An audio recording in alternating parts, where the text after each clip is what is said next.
গৰাকী আহি যেতিয়া বিমানত বহি খামটোত চালে ক'ত ক'ত বোমা পেলাব লাগিব, তাত 3খন ঠাইত বোমা পেলোৱাৰ কথা আছিল। তাত 3খন ঠাইত বোমা পেলোৱাৰ কথা আছিল। লগে লগে মানুহগৰাকী আকৌ গুচি গ'ল আমেৰিকাৰ ৰাষ্ট্ৰপতিক লগ ধৰিবলৈ, আৰু গৈ ক'লে যে আপুনি দিয়া 3টা নামৰ ভিতৰত 2 ঠাইত বোমা পেলাব পাৰিম, কিন্তু প্ৰথম ঠাইডোখৰত মই বোমা পেলাব নোৱাৰো। তেতিয়া সুধিছিল কি কাৰণত তাত বোমা পেলাব নোৱাৰে। তেতিয়া তেখেতে কৈছিল, মোৰ যেতিয়া বিবাহ হৈছিল, মোৰ বিয়া হৈছিল, যেতিয়া মই মোৰ ঘৈণীৰ লগত হনিমুনত যাম বুলি এডোখৰ ঠাই বিচাৰিছিলো বিশ্বত। ভাল ঠাই কি ঠাই আছে? মোৰ ঘৈণী আৰু মই আমি দুয়ো সিদ্ধান্তত আহিছিলো যে জাপানৰ যিখন চহৰৰ কথা কৈ আছো, সেই চহৰখন হৈছে সাহিত্য সংস্কৃতিৰ কেন্দ্ৰ, আৰু জাপানৰ সাহিত্য, জাপানৰ সংস্কৃতি সেই চহৰৰ পৰা বিয়পিছে আৰু বিশ্বতো তাৰ প্ৰভাৱ পৰিছে। গতিকে আমি তালৈ গৈছিলো ফুৰিবলৈ। সেই ঠাইত মই বোমা পেলাব নোৱাৰো, আৰু আমেৰিকাৰ ৰাষ্ট্ৰপতিয়ে কথাষাৰ মানি লৈছিল, আৰু জাপানৰ কিয়ট চহৰত বোমা নেপেলি হিৰোশ্বিমা আৰু নাগাসাকিত বোমা পেলাইছিল। যি আমি ক'ত বহি আছো আজি, য'ত সাহিত্য থাকে, য'ত সংস্কৃতি থাকে, তাত কেৱল এটি বস্তু থাকে, আৰু সেইটো হৈছে শুভ তত্ত্ব, শুভ তত্ত্ব, য'ত ভাৰত বাদে বেয়া কথা থাকিব নোৱাৰে। এই কথাবিলাক আমি মৰ্মে মৰ্মে উপলব্ধি কৰাৰ আমাৰ প্ৰত্যেকৰে কিন্তু প্ৰয়োজনীয়। আমি ইয়াত থিয় দিয়া মানে, অসম সাহিত্য আমি সভাৰ মঞ্চত থিয় দিয়া মানে, আমি প্ৰথমতে সাহিত্য শব্দটোকে পঢ়িব লাগে। সত যোগ হিত, সততা আৰু হিত সাধনৰ বাণীয়ে হৈছে সাহিত্য। আমাৰ মাজত যদি এই দুয়োটা কথাই নাই, তেনেহ'লে কিন্তু আমি সাহিত্যৰ মঞ্চত থিয় দিব পৰাৰ আমাৰ দৃষ্টতাও থাকিব নালাগে। আমি তলত দেখা পাইছো আজি শ্ৰদ্ধাঞ্জলি পৰ্বৰ বাবে তাত লিখা আছে, তাত আমি জুবিন গাৰ্গ আৰু ডক্টৰ ভূপেন হাজৰিকাৰ নামত। যোৱাকালি আমি আমাৰ কলেজতে PGৰ ষ্টুডেণ্টৰ MA অসমীয়া বিভাগৰ অনুৰণন নামৰ এখন পত্ৰিকা উন্মোচন কৰাৰ আমাৰ পৰ্ব কৰিছিল। আমি যেতিয়া ফিটা কাটিছিলো আৰু তাত আমাৰ উন্মোচকৰ দোষা লিখিব লগা আছিল, তাত আমি লিখি দিছিলো যে জুবিন গাৰ্গ জীয়াই থাকিব আমাৰ কৰ্মত, আৰু সেই কৰ্মই হ'ব আমাৰ ধৰ্ম। তাৰপিছত আমি দেখা পাইছিলো গানে কি আনে বুলি ওপৰত সেই পত্ৰিকাখনৰ নামকৰণ কৰিছিল গানে কি আনে। ছাত্ৰ ছাত্ৰীবিলাকক সুধিছিলো গানে কি আনে। ছাত্ৰ ছাত্ৰীৰ উত্তৰ নাছিল। এই কথা কিন্তু এই বাক্যটো অত্যন্ত গুৰুত্বপূৰ্ণ। ছাত্ৰ ছাত্ৰীৰ উত্তৰ নাথাকে আজিকালি। ছাত্ৰ ছাত্ৰীয়ে না ভাষা জানে, না সাহিত্য জানে, না সংস্কৃতি জানে, আৰু ছাত্ৰ ছাত্ৰীয়ে উত্তৰ দিব পৰা নাছিল। আমি তেতিয়া কৈছিলো যে তোমালোকৰ পৰা বিচাৰিছিলো কি উত্তৰ জানা? গানে কি আনে, গানে কি নানে, সেই কথাটোৱে তোমালোকৰ পৰা বিচাৰিছিলো। গানে পোহৰ দেখুৱাব পাৰে, গানে প্ৰেম দিব পাৰে, গানে জীৱন দিব পাৰে, জীৱনৰ দৃষ্টি দিব পাৰে। এই কথাবিলাক উপলব্ধি কৰাৰ প্ৰয়োজনীয়তা আছে। জুবিন গাৰ্গদেৱৰ প্ৰতি শ্ৰদ্ধাঞ্জলি জনাই আমি সকলোৱে তেখেতক ইমানেই ভাল পাওঁ যে ভাবিব নোৱাৰো। কিন্তু যেতিয়া ছাত্ৰ ছাত্ৰীক সোধো যে জুবিন গাৰ্গে ভাল পোৱা এই পৃথিৱীৰ সেই বিখ্যাত মানুহ দুগৰাকী কোন, তেতিয়া ছাত্ৰ ছাত্ৰীৰ মুখৰ পৰা একো নোলায়।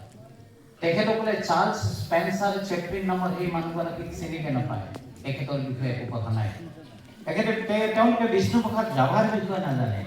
আৰু সেই নজনা ছাত্ৰ ছাত্ৰীক কি আপুনি সুধিব যে পৰজনমৰ শুভলগ্নত যদিও হয় আমাৰ দেখা, এই গীতটো যি লিখিছিল সেই সময়ত এখন চিনেমা চাই আছিল, ইংৰাজী চিনেমা, আৰু তাত এটা ধুন যিটো আছিল, য'ত নেকি জ্যোতিপ্ৰসাদ আগৰৱালা, বিষ্ণুপ্ৰসাদ ৰাভা, ভূপেন হাজৰিকা সকলোৱে বহি আছিল, আৰু তৎক্ষণাত জ্যোতিপ্ৰসাদ আগৰৱালাই দৌৰি গৈ হাৰমনিয়ামত সেই সুৰটো যিটো বান্ধিছিল, সেই কথাখিনি ছাত্ৰ ছাত্ৰীয়ে কেতিয়া পঢ়িব? এই চাৰ্লি চেপলিনে সেই সৰুতেই চাৰ্লি চেপলিনৰ জীৱনত এষাৰ কথা তেখেতে কৈছিল যে মোৰ জীৱনত সৰুতে ঘটা এটা ঘটনাক মই গোটেইটো জীৱন মোৰ বুকুত লৈ মোৰ বকচাটো নহয়, মই বুকুত লৈ চলিছিলোঁ।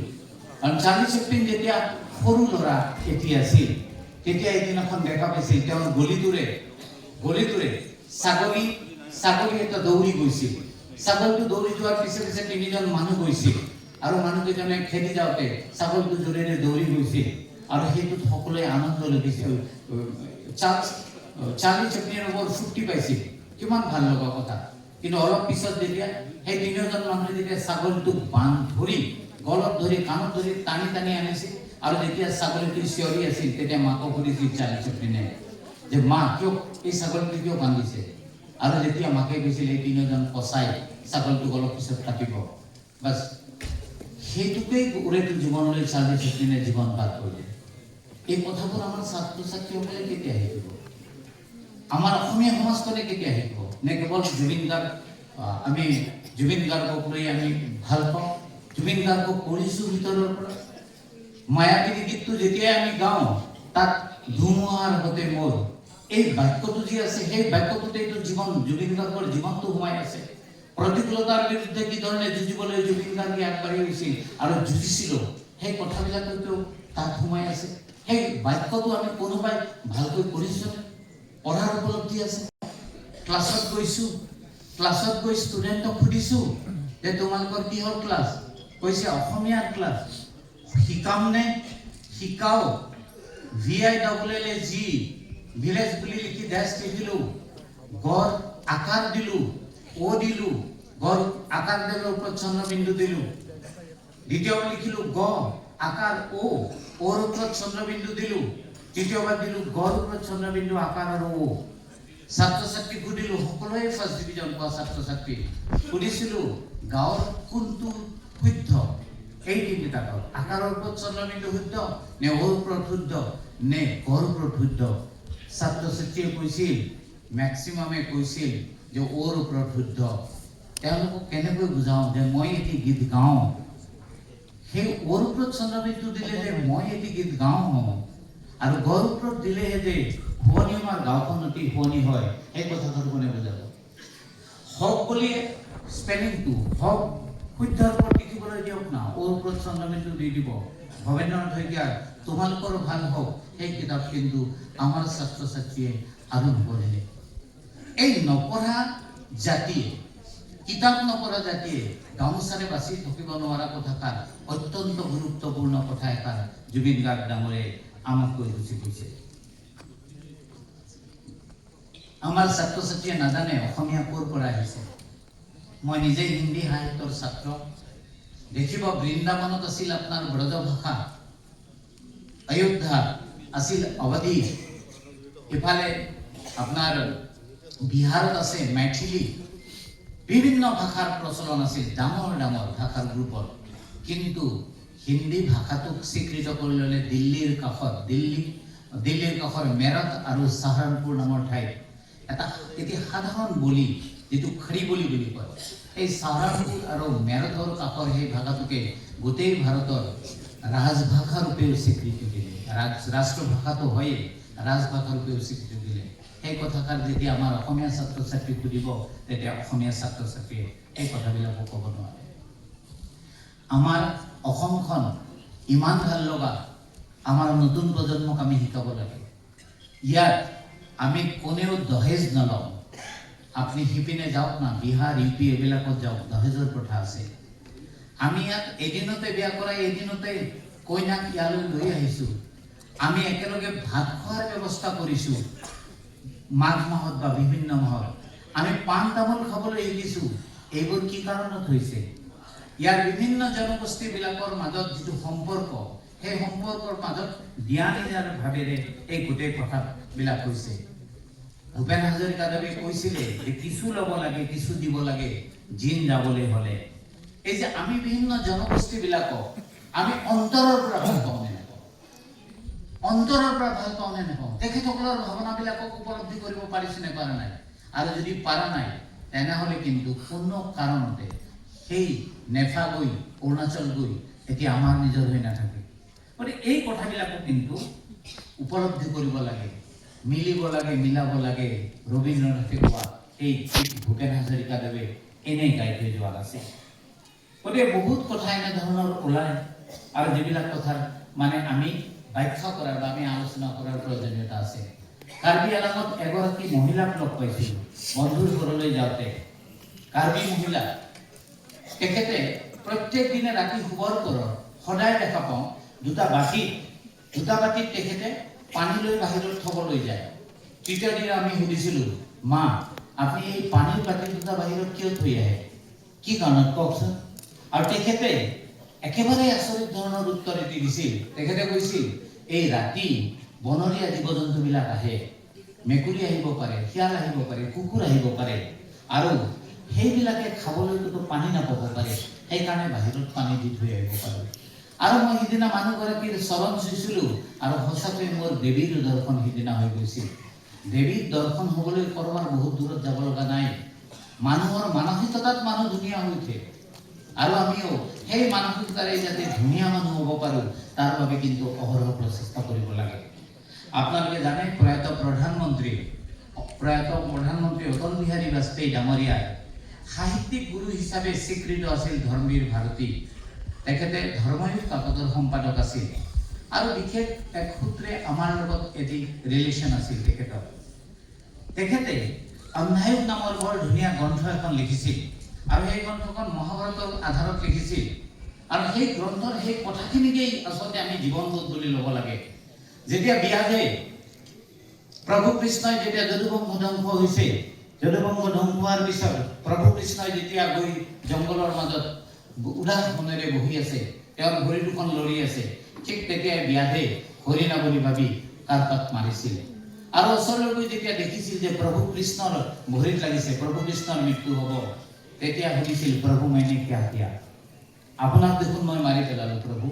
তেতিয়া প্ৰভুৱে কৈছিল যে মৰণ নাহি ও ব্যাধ মাত্ৰ ৰূপান্তৰ হে, মোৰ মৃত্যু নহয়, মই মৰা নাই। প্ৰভুৱে কৈছিল মই মৰা নাই, মই ক'ত আহিম। मरण नहीं हो गया मात्र रूपांतर ही है, सबका दायित्व लिया मैंने अपने ऊपर, अपना दायित्व सौंप जाता हूँ यहाँ। मेरा दायित्व स्थित रहेगा, मोर दायित्व को थाकेगा हर मानव के उस वृत्त में जिसके सहारे तमाम परिस्थितियों का अतिक्रमण करते हुए नूतन निर्माण करेगा। ক'ত কৃষ্ণ সোমাই থাকে গুৰুজনাই এই অডিটৰিয়ামটোৰ নাম হৈছে গুৰুজনাৰ নামেৰে। তেখেতে আমাৰ সাহিত্যৰ মূল মানুহগৰাকী, আৰু তেখেতে কৃষ্ণত্বক ব্যাখ্যা কৰিবলৈ গোটেই জাতিটোক আমাক এক কৰিছিল কৃষ্ণত্বৰ ব্যাখ্যা কৰিয়ে। আৰু প্ৰভু কৃষ্ণক আমি ক'ত পাওঁ, আজিও দেখা পাওঁ। আমি ইয়াত বহি থকা আমাৰ মানুহখিনিৰ মাজতো কৃষ্ণ থাকিব পাৰে যদি এইকেইটা গুণ থাকে। নিত্য নূতন সৃজন মে, কোনোবাই যদি নতুন কাম কৰিছে, নিত্য নূতন সৃজন মে নির্ভয়তা के ममता के रस के क्षण में मैं जीवित सक्रिय होऊंगा बारबार। গতিকে এই ধৰণে জীৱনটোক উপলব্ধি কৰাৰ আমাৰ প্ৰয়োজনীয়তা আছে। আমাৰ দৰে অকিঞ্চনক মাতি আনি এইখন কোৱাৰ সুযোগ দিয়াৰ বাবে অশেষ ধন্যবাদ জনাইছোঁ। যোৱাৰ আগে আগে আমি যিহেতু হিন্দী সাহিত্য পঢ়োঁ, হিন্দু সাহিত্যৰ অলপমান অনুবাদো অসমীয়ালৈ কৰিবলৈ আমি চেষ্টা কৰোঁ। আপোনালোকক ধেমেলীয়াকৈয়ে এটি সৰু, একেবাৰে সৰু এটি কাহিনী কৈ সামৰণি মাৰিছোঁ। জংঘলৰ কাষৰ ৰাস্তাটোৰে ছাগলীজনী গৈ আছে, জংঘলৰ কাষৰ ৰাস্তাটোৰে ছাগলীজনী গৈ আছে, ছাগলীৰ পিছে পিছে গৈ আছে পোনাটি, ছাগলীৰ পোৱালিটো। গৈ থাকোঁতে কিছু দূৰ যোৱাৰ পিছত মাকজনী ৰৈ গ'ল, পোৱালিও ৰৈ গ'ল। দেখা পাইছে সন্মুখৰ পৰা আহি আছে প্ৰকাণ্ড বাঘ এটি। বাঘটো দেখা পাই মাকজনী কঁপিবলৈ ধৰিলে, আৰু বেচেৰা পোৱালিটোৰ অৱস্থা নোহোৱা হ'ল, কঁপি আছে দুয়ো। বাঘ ওচৰলৈ আহি বাঘে ছাগলীজনীক মাত দিলে, ছাগলী বন্তি ভালে আছা? ছাগলীজনীয়ে ক'লে, মাত নোলায়ে, আছো আৰু। তেতিয়া ক'লে, কিয় তোমাৰ ঘৰত কিবা হৈছে নেকি? তেতিয়া ছাগলীটো ক'লে, নাই নাই ঠিকে আছো, তুমি একো টেনশ্যন নল'বা, মই আছোতো, একোৱে নাভাবিবা, ভালে ভালে থাকা। গ'ল। আৰে চাওঁ, আৰে পোৱালিটো ইমান ধুনীয়া, এই বুলি পোৱালিটোৰ মূৰটো পিহি দিলে। পিহি দি বাঘটো যাবলৈ হ'ল। যোৱাৰ সময়ত বাঘটোৱে সাংঘাতিক কথা কৈ গ'ল, ছাগলী বন্তি, এই জংঘলত ময়ে মূল, ইয়াত যদি কোনোবাই তোমাক ডিষ্টাৰ্ব দিয়ে তেনেহ'লে মই তৎক্ষণাত মোক মাতিবা, মই আহি যাম। বাঘটো গুচি গ'ল। ছাগলী আৰু পোৱালি দুয়ো থিয় দি থাকিল। কিছু সময় পিছত পোৱালিটোৱে সুধিলে, মাও কি দেখিলোঁ? বাঘৰ দৰে হিংস্ৰ জন্তুৱে নাখায়, কি আচৰিত কথা। মাকে কিবা কৰি মাতটো উলিয়াই ক'লে, হয়ো বাছা, হয়তো জংঘলত ইলেকশ্যন আহি আছে, সেইকাৰণে আমি ভয় পাইছোঁ। ভালে থাকক সকলোৱে, হাঁহি থাকিব, হাঁহি থাকিলে জীৱন পোৱা যায়। হাঁহিয়ে জীৱন দিব পাৰে, সদায় হাঁহিব, ৰাতিপুৱাৰ পৰা ৰাতিলৈকে হাঁহিব। আৰু আজিৰ এই অনুষ্ঠানটো আপোনালোকে উপভোগ কৰিব, বৰ ভাল লগাকৈ সকলোৱে আজি উপভোগ কৰিব। সামৰিছোঁ, ধন্যবাদ।